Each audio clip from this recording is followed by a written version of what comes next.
How's it going, everybody? This is the Conscious Bodybuilding Podcast, and today we have Dr. Greg Potter on.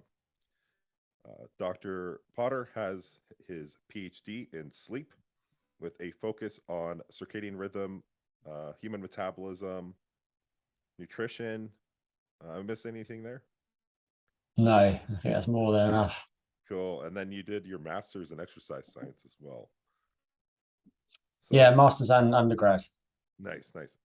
So this is probably the best person to talk about when we are discussing the importance of sleep and maximizing your muscle growth and everything you can get out of bodybuilding. So, Greg, I briefly just wanted to ask you where the interest in sleep came from and why you decided to go that route as far as academia. I think it emerged organically over time in that I first became interested in exercise and nutrition when I was young. I always say that I had a misspent youth. And when I was doing my undergraduate in sport and exercise science, I began to realize that nutrition and exercise were only part of the story. And I recognized that I didn't know that much about biological rhythms and sleep. So I started reading some journal articles on the subjects, found them really interesting. And that also coincided with when I was first listening to podcasts. And I heard a few people speak about sleep on podcasts, tracked down their work, and eventually ended up looking for PhD opportunities related to biological rhythms and sleep, and then ended up at the University of Leeds. So really it was a way of adding more strings to my bow, because ultimately what I'm interested in is helping people improve their health and their performance through lifestyle interventions. And so now I recognize that there are other things in addition to those different variables that I've just mentioned that are also important too: the social environment, the built environment, and so on. But certainly sleep historically has been underappreciated in its importance for human health, and I think for how people get on in the gym and body composition and so on. And so if you're looking to maximize your gains and look as good as possible on stage, then it's really important that you do what you can to sleep better. Yeah, absolutely. And that is, like I mentioned to you, I think something that is definitely underappreciated.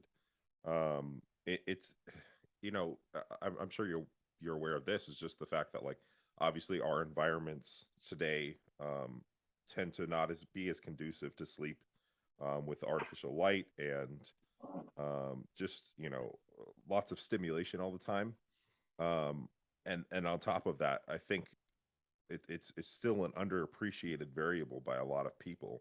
And with that, I wanted you to potentially get into just the basic importance of sleep for health, and then potentially transition into actual body composition as well, if you could. Sure. So beginning with health, sleep is important to all aspects of your health. And I'll try and keep my answer relatively brief, but if we just move through some different bodily systems, then that might be helpful. So starting with the brain, obviously, if you don't sleep very well, then you're likely to be fatigued and sleepy during the day. And that can contribute to things like traffic accidents, because you're more likely to fall asleep at the wheel. So it can indirectly affect your health in that way. But then if you're not sleeping well, then you're going to probably have a lower mood than you otherwise would. Over time, different forms of sleep issues can contribute to a variety of mental health conditions: anxiety, depression, suicidality, and so on. And it also seems that sleep disturbances can contribute to processes that are involved in neurodegeneration.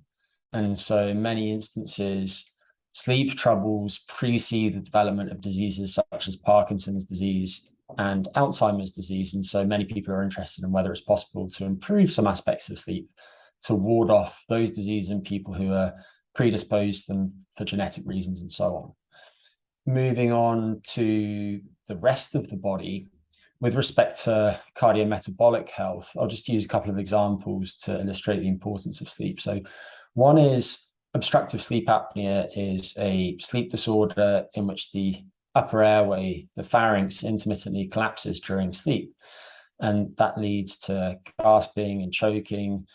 And basically, you're temporarily deprived of oxygen. And that contributes to a host of downstream consequences. So in terms of your brain function, you are likely to be very sleepy during the day and therefore have traffic accidents and so on. But you're also more likely to struggle with your work and maybe to miss days of work too.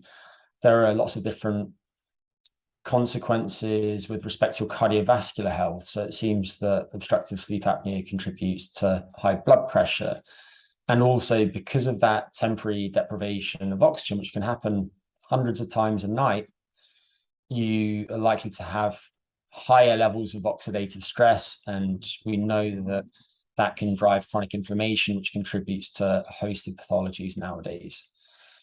And then if we're thinking about body composition specifically, I'll use the example of insufficient sleep. If you look at all of the research that's been done to date on what happens when you take somebody and you either deprive them of sleep entirely or you restrict their time in bed such that instead of having, say, their usual 8 hours in bed, they're only allowed 4 hours in bed, then sure enough, people feel hungrier and they consume more food on average, something to the tune of 250 more calories each day. But importantly, that increase in energy intake isn't opposed by a commensurate increase in energy expenditure.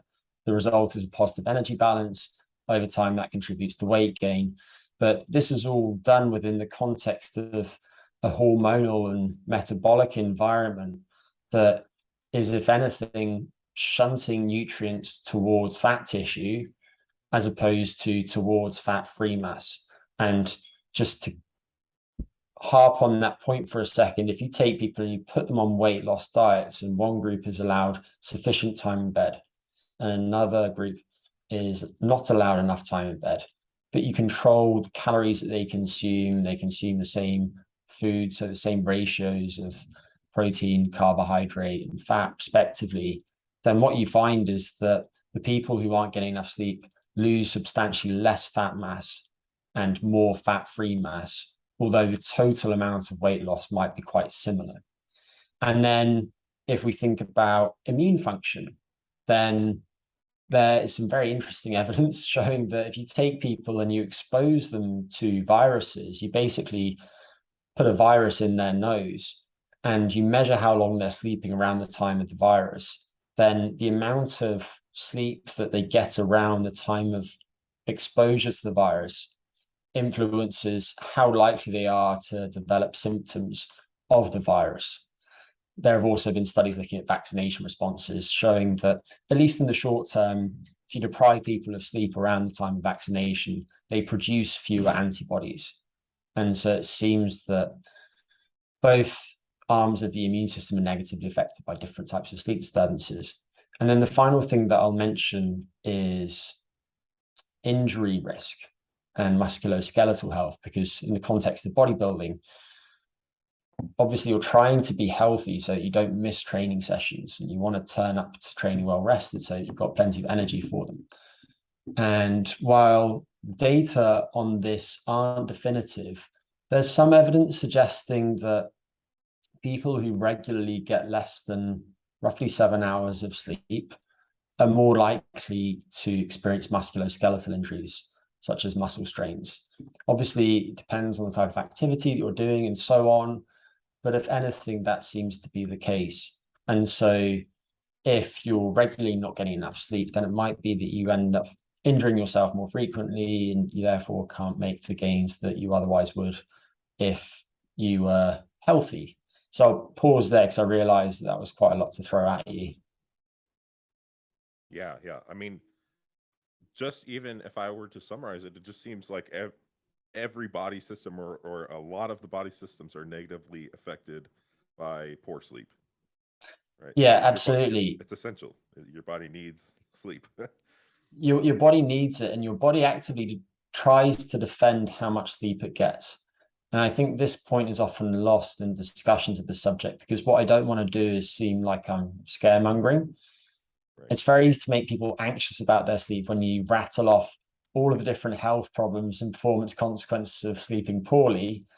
And obviously that is the opposite effect from what I intend to have. And so what I'll say is that the human body is naturally very good at regulating how much sleep it gets. And so if you create conditions that let you sleep well, you will get the sleep that you need, most likely. It's just that, as you touched on earlier, there is a variety of factors nowadays, particularly in the context of the modern urban environment, that can disrupt sleep. And being aware of these means that we can intervene to reduce the likelihood of those disruptions occurring. Yeah, absolutely. And it's just kind of being conscious of your environment, being conscious of the things that may affect your sleep is definitely the first line of defense in getting enough sleep, I think. I'm someone who has historically, once I learned about sleep, like just tried to implement all of these interventions. I I had a poor relationship with sleep. I've been bodybuilding since I was pretty young, and I had a poor relationship with sleep around that time. I remember being in high school and not sleeping very much, and all of the negative consequences that came along with that.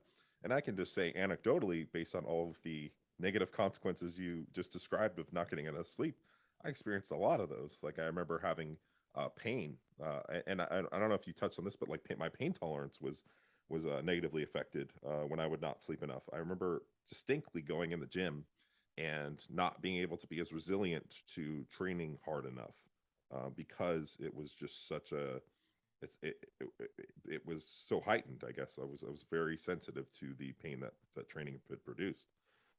Yeah, and indeed, there is research showing that people's pain tolerance is compromised by not getting enough sleep. And relates to what you just said, while the research on sleep and resistance training is very much in its infancy, there have been a few very interesting relevant studies. And one of them came out very recently by a man named Brad Aisbett, who's done some great research on the subject. And if I recall correctly, he took trained young women, so people who are regularly going to the gym, and he basically restricted their sleep for several consecutive nights and had them do a series of resistance training sessions during that time, and compared that to another condition in which the women were getting enough sleep, and found that, sure enough, they rated the sessions as being more difficult. But they also looked quite closely at some markers of performance. And I don't know if you want to touch on performance now, but I'll just add this just for the sake of completeness. What they found was that while the volume load of the sessions didn't substantially drop off, so the women could complete the workouts, what they did find was that some measures of performance did decline. So, for example, the average lifting velocity dropped off when they were short on sleep. It also dropped more within the course of each set. And if anything, there's evidence to suggest that performance in multi-joint exercises, and in particular in multi-joint lower body exercises, is probably more compromised by sleep loss and maybe by different forms of sleep disruption, although those haven't really been studied, than performance in single joint exercises or upper body exercises. So I imagine that if you're going into the gym and you're doing several sets of squats and you're doing some remaining deadlifts, and then you're finishing your session with some leg curls and some leg extensions and some calf raises or whatever, certainly performance in those early exercises is likely to decline in response to not getting enough sleep. And you're going to find the session harder. And then when you think about the long term, if that regularly takes place over time, then maybe you're going to end up missing more sessions. What we don't know that much about is how poor sleep contributes over time to actual adaptations to training. Probably the best study on this subject was done by a guy named Pal Yabek a couple of years ago. But they used untrained people. They basically took them through resistance training for 10 weeks, had them do a couple of whole body lifting sessions each week. And one group received sleep education, the other group didn't. And they found that the people who got information about how to sleep better ended up losing a substantial amount of fat, whereas the other group actually gained a non-significant amount of fat. But there weren't really differences in how much fat-free mass they gained, although numerically the sleep group gained more fat. So that's sort of preliminary evidence suggesting that it might contribute to how your body composition changes over time in response to training, but we really don't know that much about that subject. Right. If we could potentially extrapolate some of the previous findings, like you mentioned, of sleep deprivation and losses in fat-free mass and compared to muscle, compared to fat mass, we could probably make some assumption that may continue on as more research develops, right? With resistance training, which is an added stress. Like if you're just talking about someone in a caloric deficit, I don't know if they resistance trained. I know one of those was University of Chicago. I can't remember if they resistance trained. I don't think so, right? No, so I think you're referring to that 2011 Untitled Chapter paper, and that was not an exercise intervention at all. Right. Just focused on sleep and calorie deficit. And calorie deficit, yeah. So you think about adding a stress like resistance training and what that might have. I mean, obviously, like at the same time, adding a stress like resistance training may be anti-catabolic, but it also it's something that's demanding on the body. So obviously, you can't make too many assumptions, but yeah, I don't want to get sidetracked too much, but one study that I will mention was done by Nicholas Sainer and his colleagues. They're based in Australia as well, and it didn't focus on resistance training specifically, but what they did was they took healthy young adults and they split them into a few different groups. One of the groups didn't get enough sleep for several days on the trot. Another group also didn't get enough sleep, but they gave them 3 high intensity intermittent exercise training, which is basically multiple cycling sprints with short active rest periods in between them. And then another group was just allowed to sleep as normal. And what they found was that the group that didn't get enough sleep and didn't exercise had lower basal rates of muscle protein synthesis. Muscle protein degradation wasn't affected by the sleep loss. And so given that how much muscle we carry is really the product of how much muscle protein you're synthesizing compared to how much muscle protein you're breaking down, that imbalance over time suggests that it's going to lead to some muscle loss at a given energy balance at least. Whereas the group that did the high intensity intermittent cycling actually had comparable levels of muscle protein synthesis to the controls who just slept as normal. And so the implication is that when you're not sleeping well, if you can still get to the gym, then you are going to preserve your fat-free mass, or at least all the data points in that direction. And one thing that I'll add too, which I haven't really emphasized so far, of course, is that if your sleep is okay, or if your sleep is poor, then there are lots of things that you can do to improve your sleep. And there are plenty of reasons to think that if you can do that, then you're going to experience all sorts of benefits. So I started this conversation by basically rattling off a long list of the different ways by which poor sleep negatively affects us. The corollary of that is that if you improve sleep, then you can positively affect pretty much all of those things. And again, we don't have that much research on this so far, but if you look at different forms of exercise, then it seems that of all the different sleep enhancing interventions that have been studied to date, sleep extension is particularly potent, because the reality is that most of us have some background residue of insufficient sleep. And so when we give ourselves more time in bed, we can catch up on some of that lost sleep.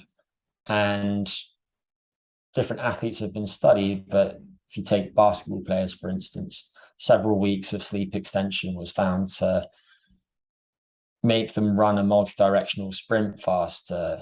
It improved their reaction times. It improved some measures of how well they felt. It improved their shooting accuracy in 3-point, and I think another type of shot as well. If you look at swimmers, then sleep extension has been shown to improve their kick stroke efficiency and their turn times. If you look at tennis players, then it improves their serving accuracy. If you look at triathletes, then it improves their time trial performance. The list goes on.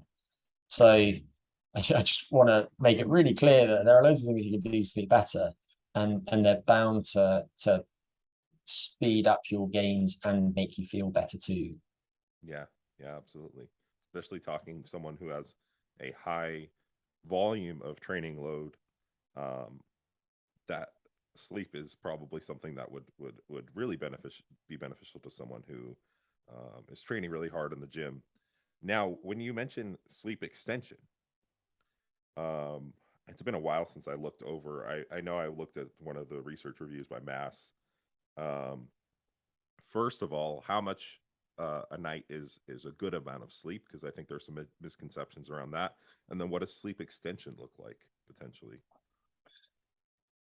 So answering the first question, it's really hard to be prescriptive.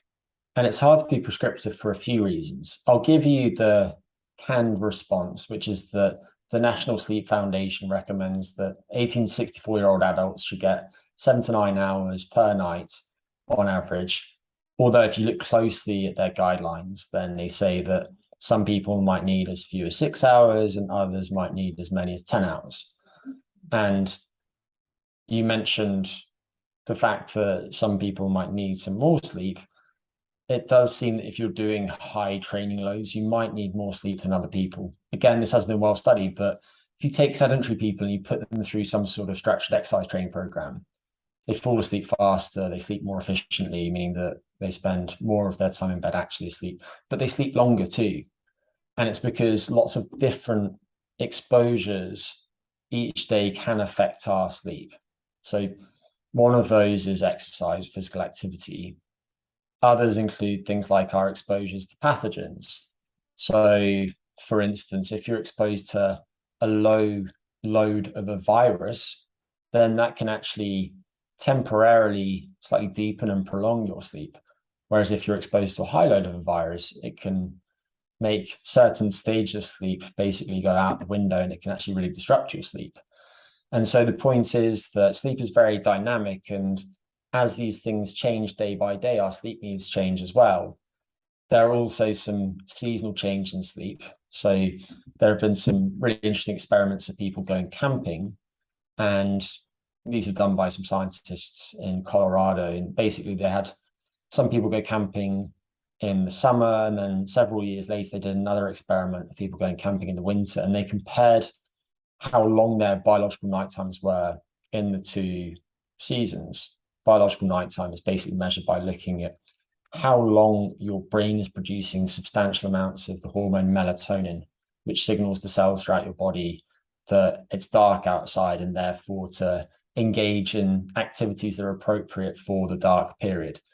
And what they found was that comparing winter to summer, during winter, the biological nighttime was roughly 4 hours longer than it was during the summer. And in lockstep with that, people slept nearly 4 hours longer too in that natural setting after going camping for several days. Whereas in the built environment in which people have access to electric lighting and so on, their sleep wasn't that different from summer to the winter. And so the point is that in natural settings, you might find that your sleep needs change over the course of the year too, particularly if you live quite far from the equator. And then another factor to consider is who you are as an individual. So, for example, your sleep needs change over the course of the life, and newborn infants spend a majority of time sleeping, whereas adults who are past the age of 65 need substantially less sleep than younger adults do. And if you account for that, then there are also differences between people of a given age too, such that there are legitimately some genetically short sleepers. The shortest sleepers identified to date need roughly 5.5 hours of sleep per night. And interestingly, if you deprive them of sleep, their sleep doesn't rebound the way that other people's does. So if I deprive myself of sleep tonight and then sleep for as long as I can the next day my sleep will be substantially longer.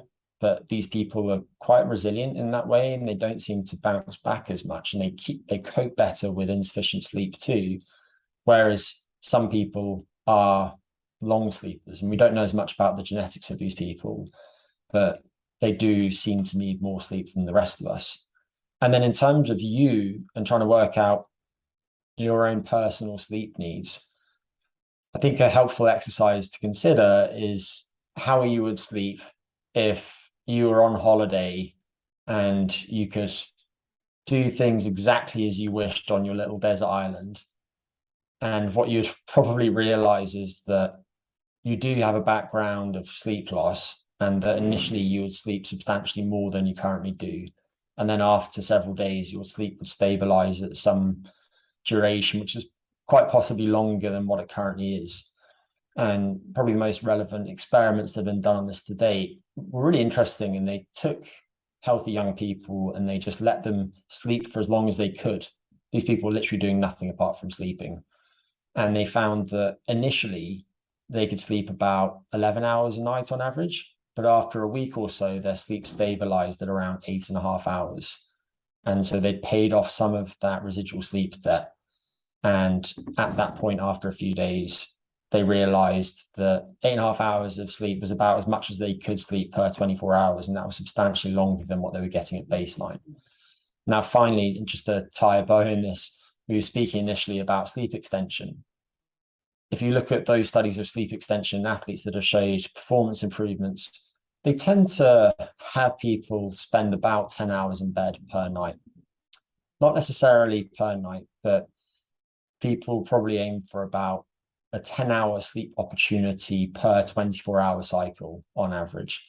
And so if, for example, you can only spend 8 hours in bed per night, but you can fit in 2 hours at 1 o'clock in the afternoon, then that would be a way to meet that 10-hour target. But again, it depends on your baseline.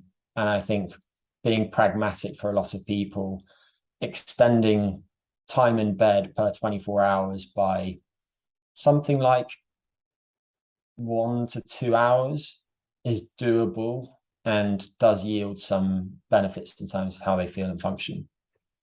Yeah, compared to like your average amount of sleep, right?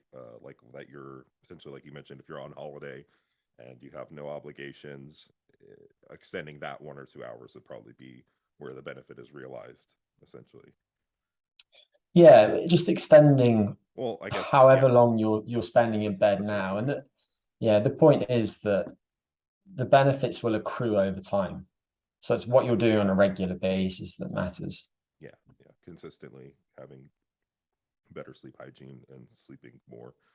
I wanted to backtrack just a little bit because you mentioned in there people who are able to get less sleep and not suffer the deleterious effects of you know insufficient sleep. How common is that, and how often do you think people just adapt to insufficient sleep and just view it as their new normal, right? So they are continuously deep sleep deprived, so they just accept the side effects that come along with that, and they don't really, once you get in this state, you almost don't really realize what it feels like to be well rested, unless maybe you get a full night of sleep. But I think a lot of people that I've come across, they tend to maybe say, "Oh, I'm one of those outliers that can get away with a little bit of sleep, very low amounts of sleep," but they're really just adapted to being sleep deprived. Yeah, that's kind of a tangent, but So with respect to those truly short sleepers, if we look at the extreme end of the bell curve, the shorter sleepers identified, then there are very, very few of those people. And I couldn't give you an exact number, but the shorter sleepers that have been found so far basically have mutations in some genes that are important to sleep wake regulation. And the mutations in those genes tend to be passed on from one generation to the next. And so you have these families of natural short sleepers. But if you look at the whole population, then, as is often the case, there's a bell curve. So you have a mass of people in the middle who need roughly the average amount, but then you have people at either end of the spectrum who need substantially different amounts. But I suspect that there is a large number of adults who only need about 6 hours of sleep per night to function perfectly well. I think when we start getting down to 5.5 hours or so, there are probably very few of those people. And regarding how people cope with sleep loss, as I touched on, there probably is some relationship between how much sleep you actually need and can generate and your ability to cope with sleep deprivation, as was shown in that study of those naturally short sleepers. But as you were hinting at, it's also the case that there are lots of people who say, I just don't need that much sleep and I cope really well. And I just don't think that's the case for a lot of those people. And there are a few reasons to think that. Just to give a scientific example, there was a brilliant study done a few years ago by a guy named Hans van Dongen, who took people, split them into a bunch of different groups, and for up to 2 weeks, gave them different amounts of time in bed. Some people were deprived of sleep entirely. Some people had 2 hours in bed, some 4, some 6, some 8. And then he basically looked at the effects of that cumulative sleep loss on their cognitive performance and also on how impaired they felt they were. And what he found was that the sleep loss more or less linearly and dose dependently impaired cognitive performance. They weren't as able to maintain their attention during difficult and slightly boring tasks. They weren't as good at adding and subtracting numbers. But interestingly, while objectively that was the case, subjectively, the people didn't necessarily feel that they were getting more and more impaired. And instead, what they felt was that initially they did experience some impairment, but then after a few days of sleep loss, they felt like their performance just plateaued at a level which was slightly below their well-rested baseline, when clearly that wasn't the case. And so I think that there are lots of people who feel they can get by on little sleep, who actually need relatively normal amounts of sleep. And they're basically kidding themselves into the idea that they are outliers when they're not. In terms of whether people can train themselves to need less sleep, I haven't seen any evidence that that's the case. But I'll add a couple of thoughts. One is that if you consistently somewhat restrict your time in bed, so let's say that you give yourself 6 hours in bed and you need 7.5 hours in bed, what you'll probably find is that that restricted time in bed is actually good for some aspects of your sleep. Not for your sleep duration, but you'll probably find that the quality of your sleep during that limited time in bed is high, because during the daytime, you're building up loads and loads of pressure to sleep. And that means that you fall asleep quickly and your sleep is quite consolidated during the night. It doesn't break up regularly with periods of wakefulness, going to the toilet and so on.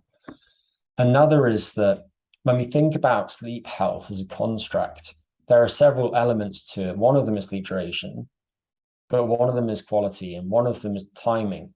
And so if you're giving yourself a well-timed but restricted period in bed each night, then that regular sleep-wake cycle is good for your sleep health. So what I'm saying is that there are people out there who might not be getting enough time in bed and therefore enough sleep, but their sleep quality might be good and their sleep regularity might be good. And so overall, their sleep health and their daytime function might not actually be too bad. And then finally, I also think that people learn something about how insufficient sleep or different forms of sleep disruption affect them over time. And I have done some work in recent years with ultra endurance athletes who do these crazy feats. So, for example, I did some work a couple of years ago with a lady who single-handedly sailed around the planet by herself, which took over 100 days. And when you think about that context, she's not getting more than 5 hours of sleep per 24-hour cycle at any point in that race. And she has quite normal sleep needs. However, she's so experienced that, having done this for years, she knows that that is going to tax her cognition in certain ways. And so she can account for how she's compromised and thereby support her performance when you consider the whole race. I hope that makes sense. Yeah, absolutely. Just knowing what sleep deprivation does to you personally, and then making adjustments where you generally identify that that's an issue. I was going to mention something on that. I will say, um, the way I view like sleep deprivation for myself personally, like I'm someone who needs like 8 hours. Like I slept 7.5 last night, and I'm starting to get a headache right now. Like I'm so sensitive to not getting 8 hours of sleep at minimum. Um, it I will say that it definitely it is something that I see often heavily promoted, and it's being promoted less so in like the business world and like the being productive to get less sleep in exchange for work. It's sometimes in bodybuilding getting less sleep in exchange for like doing fasted cardio, which obviously based on what you were saying earlier is probably not a great idea, um, because you lose more muscle mass doing so, and less fat mass. But I will say that like my ability when I started actually focusing on sleep and sleep hygiene to be productive during the hours that I was awake was much better than when I was sleep deprived trying to get more done throughout the day. Right. I'm able to be, well, one, not feel terrible. So that's my quality of life is much better. But two, like if I'm able to sit down and do work, I'm able to focus much better in that, I guess, less amount of time that I'm awake. So it for me, it was something that was like really big because I was like, okay, well, my quality of life's better. I'm able to focus more. Hey, I lost 8 hours, which is like, if you think about like, humans in general, we don't lose. That's literally a part of our evolution and something we need. And now I'm able to be more present, more aware, more focused when I'm awake. That's at least how I've come to view it. I don't know if you have any comments on that. Yeah, I completely agree with that. I think that experience is very common. I think it's also relevant to some other practices that a lot of people engage in nowadays. Take the example of meditation. I think a lot of people, in particular busy people, feel that carving 10 minutes out of their morning to do meditation is displacing time in which they could be productive. But ironically, if they can maintain a regular meditation practice and maybe they're focusing that on their ability to pay attention, then the additional productivity that they gain by the improved attention through the meditation training more than outweighs the 10 minutes that are lost. And I think similarly with sleep, the additional time in bed often makes you feel so much better, makes your brain function improve so substantially that the rest of the time you get more done. And so often the trade-off in favor of extra sleep is absolutely worth it. I will say that there are instances in which people simply don't feel like they can get as much time in bed as they need. And so in those circumstances, the question is, how can you cope with that insufficient sleep? And I feel like I've been banging this drum for the last few years, but I'll bang it again today anyway. And it's probably not actually that relevant to people because I suspect that most people are taking this anyway. But if there's one thing that you can take in those circumstances to help you cope with not getting enough sleep, then I think the best substance that we've identified to date is creatine monohydrate. And a lot of people think about caffeine as being perhaps the way to cope with insufficient sleep. But I think the evidence published to date on creatine is so compelling that I would certainly recommend creatine before, because if you look at the totality of effects of creatine, then it's good for pretty much every aspect of your health.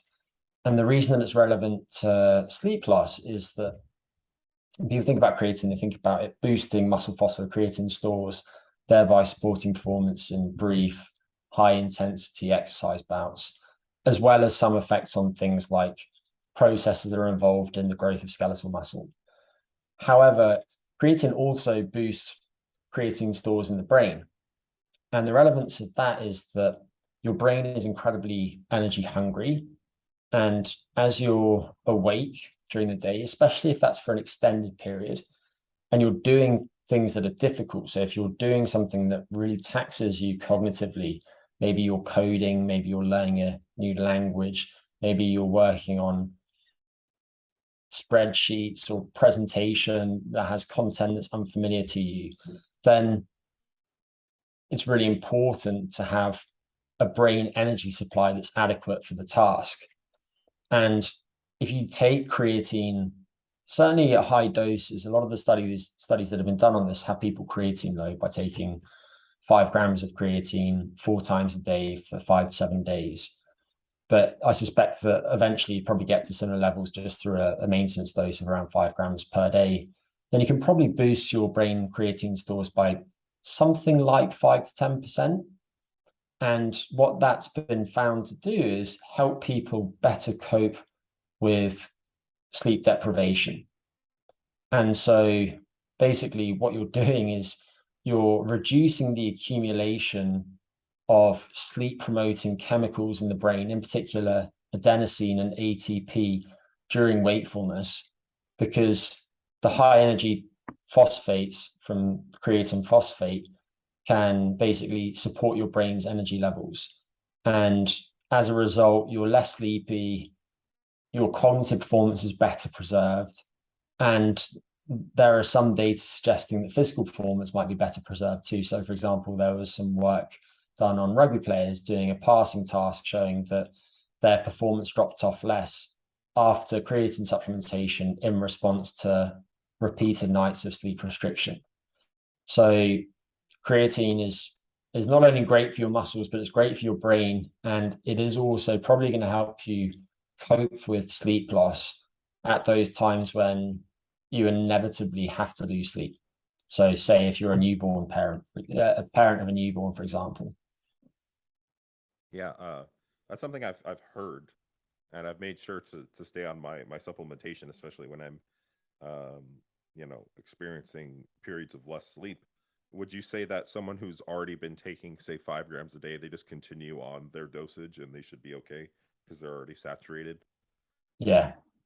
And we Okay. don't know that much about creatine in the brain. There's actually a related chemical, guanidinoacetic acid, which is probably slightly better at boosting brain creatine stores. There's some really interesting work by one man in particular on that subject, but the safety of GAA is questionable. And so it's not something that I'd recommend at the moment. But I do think that we'll probably find out much more about how we can boost brain creatine stores. And it wouldn't surprise me at all if the best way to do so isn't by taking bog standard creatine monohydrate. I just think that when you combine the fact that it's helping preserve performance during sleep disruption with all of its other effects, Right. taking it is an absolute no-brainer. Yeah, the cost benefit, the volume of data we have on safety of creatine, all the positive effects, it just makes sense to be taking it regardless. Um, I did want to briefly touch on this is a brief topic by any means, I know that, but good sleep hygiene practices, like we mentioned, in the modern, say, urban environment, we have a lot of things that maybe disrupt our normal circadian rhythm, and we kind of adapt to that, like artificial light, lots of stimulation, noises, things like that. What are some things we can do to maybe tailor our environment in order to be able to get the best sleep possible? Sure. So the way that I would frame this is by splitting it into daytime activities and nighttime ones. So if you think about day, then obviously there are those things that I think a lot of people listening to this are already doing, like being physically active. That supports your sleep health. If you can do that outside in daylight, however, then you're probably going to get some additional benefits. We know that daylight's incredibly important for many aspects of health. One of them is just anchoring the timing of your body's clock each day. And in particular, in artificially lit urban environments, there's a tendency for a lot of people's body clocks to delay through increased exposure to artificial light at night. And if you can spend, ideally, at least 2 hours outdoors in daylight each day, but the point is that, let's say if you're spending 15 minutes outdoors at the moment, if you can increase that to 30, if you can increase it from 15 minutes to 30 minutes, then that is definitely a win. And if you're very owlish and you struggle because you don't feel like you can fall asleep early enough and you have to wake to an alarm in the morning, then the earlier in your waking day that you can get that light exposure, the better. Other things during the day that are important include coping with stress. So having some sort of self-regulation practice that you can draw on when you're feeling stressed out. And that can take many different forms, of course, but the point is that if you can do things to reduce the burden of the stress that you're exposed to, so maybe that involves changes to your relationships, maybe even changes to your work, then that's going to be good. But there are lots of stresses that we can't really control. What we can influence is how we respond to those stresses. And that's where things like meditation can come in, or breathing exercises can come in. And just as a couple of suggestions, I really like the app Waking Up. If people are interested in meditation, people are interested in breathing exercises, then there's a bit of a divide between people who recommend quite regimented breathing protocols, so certain durations of inhalation and exhalation, for example, and people who take a more sensation-based approach to breathing. But if you want to go with the former, then there's a free app named Awesome Breathing, which is available both in the Apple Store and Google Play. And you can program that to set specific durations. There's some research showing that if you take a roughly 4.5 second inhalation and a 5.5 second exhalation, and you do that for about 10 minutes late in the day, then you can basically shift the balance of activity in your nervous system in a way that supports your sleep health. And that's also something that you can use during the day if you ever feel worked up. Your nutrition, of course, is important too. Everyone knows that consuming too much caffeine too late in the day can disrupt your sleep. That's really through two mechanisms. One is that it can actually push back your body's clock, making it hard to fall asleep on time. Another is that it will lighten your sleep because caffeine basically blocks the interaction of that sleep promoting chemical I mentioned earlier, adenosine, with its receptors. So I think while there's massive variation between people and how they metabolize caffeine based on things like their genetics, their liver health, and so on, there's a very general rule of thumb: not having any caffeine any later than 8 hours before sleep tends to work well for a lot of people, and limiting total daily intake to no more than about 3 milligrams of caffeine per kilogram of body weight. There's a website, caffeineinformer.com, where you can go to find caffeine contents of commonly consumed foods and drinks, which can be quite helpful. Alcohol is another one, probably not so relevant to the people listening to this, but I'll just touch on it briefly. Alcohol is a sedative, and it can lead people to fall asleep faster and spend more of the early sleep period in the deeper stage of sleep. But particularly later in sleep, alcohol disrupts sleep in several ways. One of them is that it's a diuretic, so you're going to wake more frequently to pee during the night. Another is that it's a muscle relaxant, and so if you're a snorer or if you have obstructive sleep apnea, then it's going to exacerbate those. It also seems to, in particular, block rapid eye movement sleep, which is very important to things like emotion regulation and creativity. But as is true of many substances, the relationship between alcohol and sleep is kind of complex, because there are also people who are dependent on alcohol, and when they go through alcohol withdrawal, that can ruin their sleep, but I won't go into that now. Before sleep, you need to give yourself enough time to wind down. And so recommendations vary, but I think at minimum, you want to give yourself at least an hour. And in this pre-sleep period, I think the ideal time at which to dim the lights is probably about 3 hours before sleep. There's a really good consensus statement on this by some brilliant chronobiologists published very recently. And at this time, you in particular want to reduce your exposure to overhead light, and overhead high intensity light that contains lots of short wavelength light in particular. And that might look white, it might look blue, but definitely try and minimize your exposure to that type of light. And instead, you want your light environment to be kind of romantic. So think warm colors, and if possible, go for lamps that are a little bit lower in the environment rather than overhead. So if you think about your ancestors, they would have camped out by firelight. And in many ways, we should try and mimic that nowadays too. With respect to other behaviors at this time, I think you certainly want to finish your final calorie intake of the day, probably by 2 hours before you go to sleep or so.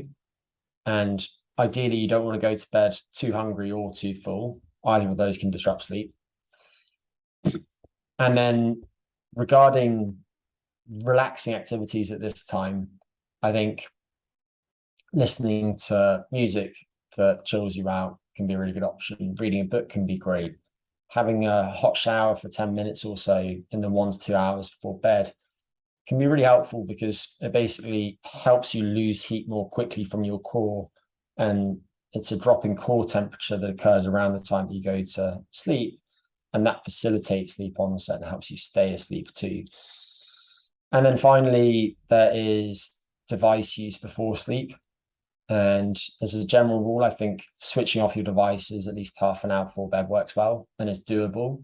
Ideally, turn your smartphone off, keep it out of your bedroom, only turn it on again the same once you're up the next day. Yeah. The issue with smartphones is not the light exposure so much as it is the content and how stimulating that can be, and the fact that you can lose your sense of time passing. And then finally, with respect to the bedroom environment, I think if you can get yourself a good mattress, so something that supports you. So if you're a big guy like you, Dylan, then you probably want something that's a little bit firmer and more supportive than your partner might be, for example. And in general, spring or hybrid mattresses are preferable to foam ones because they're better at dissipating heat. And if you wake up feeling hot, then that's not ideal. And obviously you want your bedroom to be dark, so blackout blinds or an eye mask can be helpful, and quiet, so earplugs can be helpful.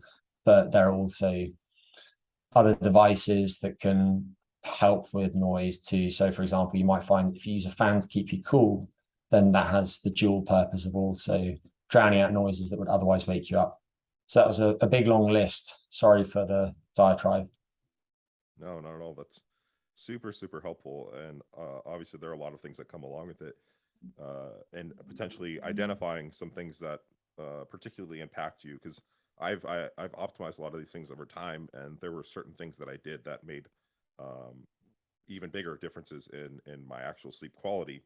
One of which was, like you mentioned, was keeping the phone out of the room, which is one that I assume many people have a hard time adhering to. I mean, I did myself, but it's been one that's been really a really big game changer. Like, I have the rule of no phones in the bedroom. I keep my phone charging in another room.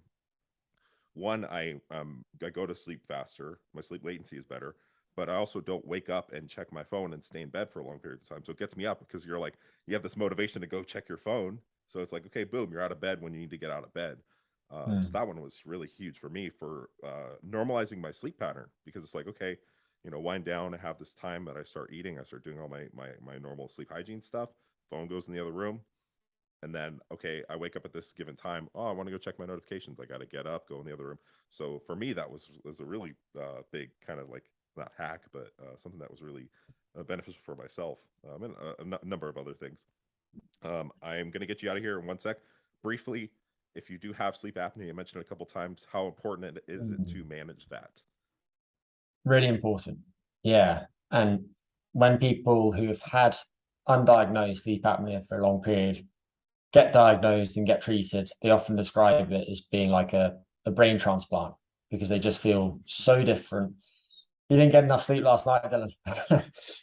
Only 30 minutes, not enough. To go back to sleep after this. Yeah, no, just going back to sleep apnea. If you share your bed with someone and they've ever seen you stop breathing during the night, or if you snore heavily, or if you're very sleepy during the day and find it hard to concentrate, then I'd recommend going to a website which is Stopbang, Stopbang.ca, where you can find a free questionnaire which is widely used in medical settings to give a rough estimate of how likely it is that you have obstructive sleep apnea or some other type of sleep apnea. Stopbang is just an acronym for risk factors that expose people to sleep apnea. And if your score on that suggests that you might have it, then I would definitely seek further guidance, speak to your medical doctor for more information, and you might end up at a sleep center near you. And then in terms of treatment, positive airway pressure or continuous positive airway pressure is the most common treatment for obstructive sleep apnea, but there are several varieties or endotypes of sleep apnea, and each requires different treatment. So, for example, some people have sleep apnea because of the structure of their mouth or their upper airway. Other people have sleep apnea because of the way that their brain regulates their breathing. In particular, they have something called high loop gain or loop control. And that can basically strongly affect how their breathing responds to changes in the concentration of carbon dioxide in the blood. So all these different types of sleep apnea need slightly different treatments. And that's why it's really important to seek medical guidance. But if you do have it and you get treated, then it can be so transformative. And also, not only in terms of how you feel, but in terms of your health too. So when undiagnosed people get treated, you tend to see things like reductions in blood pressure, improvements in erectile function, which is probably of interest to some people listening to this, improvements in blood sugar regulation. You might see some change in eating behavior and body composition too. There's not that much research on those, but there's tentative evidence that that's the case. So it's definitely worth getting checked out. Yeah, I mean, you can kind of assume with sleep deprivation, the kind of side effects that come along with that, the increased ghrelin, decreased leptin, I believe is how it works.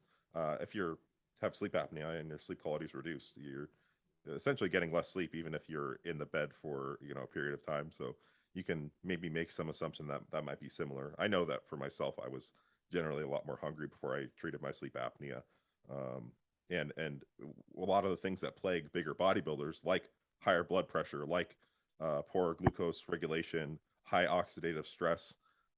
You're just compounding it by not managing something like sleep apnea. So that's not a great place to be in for health as well as quality of life. Dr. Potter, I appreciate you coming on. I had one thing my girlfriend asked me to ask you. You probably haven't looked into this research at all, but she is into spiders. If you can't tell, there's like 4 enclosures right here. I was wondering what this were. Yeah. Yeah. Sometimes you can see them crawling. There's one right here. But she came across a study, I think, on Reddit about jumping spiders. It's one she's actually breeding them currently, and them having REM sleep. I don't know if you've seen anything about arachnids and REM sleep, but she was curious if you had seen any of that. Oh, interesting. Yeah, no, I don't know. So normally in REM sleep, most of your muscles are paralyzed, presumably so you don't act out your dreams. And you tend to see that in other animals too. So just as an example of this, some marine animals, pinnipeds like fur seals, they don't get any REM sleep when they're in the water because they can't just stop swimming. But then when they come on land, they get REM sleep. And so it's like they catch up for lost REM sleep in that way. But sleep in arachnids, that is not my Very niche. obscure. Yeah, right. She's total geeked out about all of this, so she just reads tons of stuff and can talk about spiders for hours. But yeah, I just wanted to throw that No, out there so she's happy. the only research on arachnids that comes to mind, and I might be completely misrepresenting this, and it's completely off topic. It was comparing how different substances affect the quality of the webs that they weave together. And it was Oh, I've seen that. comparing caffeine and LSD and some Yeah, others. And yeah. I The think it was LSD published web in, is well, crazy. I think the caffeine Oh, one the was cat. really strange. Yeah, And yeah. then some of the anti-caffeine zealots now hold that up as if it means something to human biology. It's just absolute Right. nonsense. It's Not. really entertaining, but Yeah, yeah. Like extrapolating arachnid biology to humans. yeah, yeah. Right. All But right. Well, I sorry, think yeah. no. It's definitely at least entertaining, if anything. Well, Dr. Potter, I'll let you get out of here. Where can people find you? And I know you offer some other services. Maybe you can talk about those a little bit too. Sure. Yeah, you can find my website, which is gregpotterphd.com. I'm on social media at Greg Potter PhD. Probably use Instagram most. I'm slightly allergic to social media, but I do sometimes put out content on that and I try and make it helpful. Yeah. And then in terms of services, I help people with a few different things. So I do some health type coaching. Some of that focuses in particular on people who are having sleep issues. And I've worked with some physique athletes to address those. I also do some work as a consultant. I do lots of public speaking things too. And I work with some companies, so nutrition company, a bedding company, and some others too. So I bounce around between a bunch of different things, but if any of that's relevant, then feel free to reach out. Awesome. Yeah. Yeah. I mean, sleep is relevant in all of our lives. So I can see why you have utility in a lot of different fields. Cool. Well, Dr. Potter, I really appreciate you coming on today. And this was a great conversation. So I think a lot of people get a lot of value out of it. Thanks again. Thanks, Dylan.